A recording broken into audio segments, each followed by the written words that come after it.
Hi, Ross here. Hope you're all doing good and well. Today we're going to look at the FKT Audio, the guitar.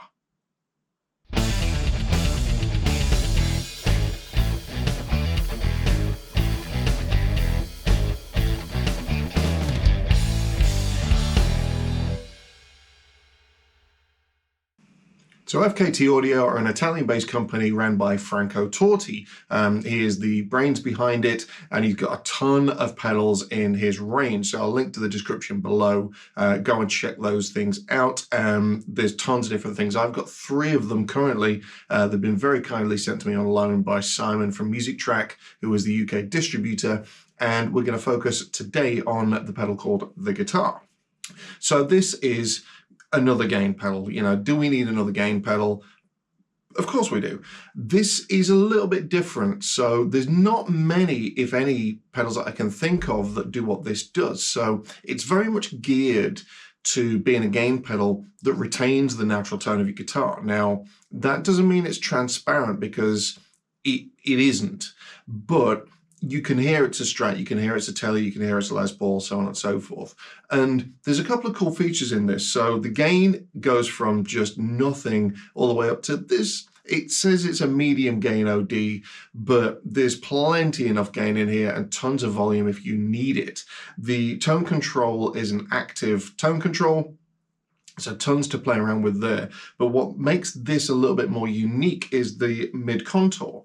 So what that is, that's a 650 Hertz. It's a kind of tube screamer territory, and it is a cut or a boost control. So it cuts 12 dB or boosts 12 dB. So if you do want a bit more mids, then you've got it to hand. If you need to cut it, make it a bit more transparent or a lot more transparent, then you can do that as well. That really lets you tailor it to whatever amp you're using. So an AC30, for example, is very, very mid heavy. You can kind of take some of that out and completely transform the sound of the amp. So really, really, really useful. These are not true bypass, which I found quite interesting. Kind of Franco's gone against the grain with that. They are buffered bypass, so you can have them anywhere in the chain and it will kind of give you that little bit of a boost you need to get through other pedals or long cable runs. So let's have a listen to some sounds. I've not done a playthrough for this. I've just recorded 5 different sound samples, give you an idea of the versatility and all the different sounds that you can get from this. So let's have a listen.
So as you can hear, there's a ton of different sounds in there, lots of different gain levels, lots of different EQ options, super transparent up to quite kind of mid-heavy, thick and juicy. And spoiler alert, with the other pedals, that's kind of a running theme and something that I have looked for in a lot of pedals, kind of a very, very thick tone for lead work. So as a boost, it's great. As a standalone OD, it's great. As a solo kind of on its own lead tone, it's also great. And that mid contour is really, really useful, like I say, to tailor in with your amps. So I am not getting paid for this review. This is not sponsored as such, but there is going to be an affiliate link in the description below. That means I get a little bit of a cut if you go and buy one of these. So like I say, I will link to FKT Audio in the description. Go and check out all the different drive pedals he does. Like I say, a ton of bass pedals as well, if bass is your thing. And yeah, they're really, really cool. I like these a lot, and the others are also cool. So more videos on FKT Audio coming soon. Thank you so much for watching. It would mean the world if you could subscribe, hit the like, let me know if this is something that you've been looking for. Let's have a chat in the comments. And thanks again. I will see you soon. Cheers.